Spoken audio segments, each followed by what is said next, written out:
ખાધા ભજીયા અમે ખાધા કેવા ખાધા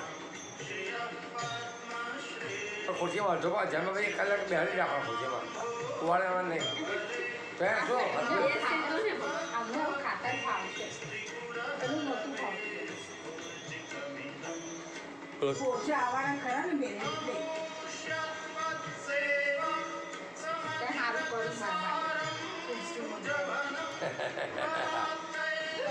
શું જોશ છે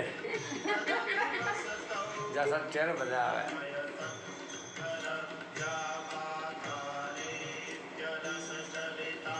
કાગડાને બેહું ડાળને ભાગો મારે ખોરશી છે લેન્ડેડા તું બોલી આ લોકો લાયા 3 જણ ભેગા થયા તમે હા કેતી હતી ના બે મારો હાથ થઈ ને પ્લાસ્ટિકની આવે ને હોઈ રહી એમાં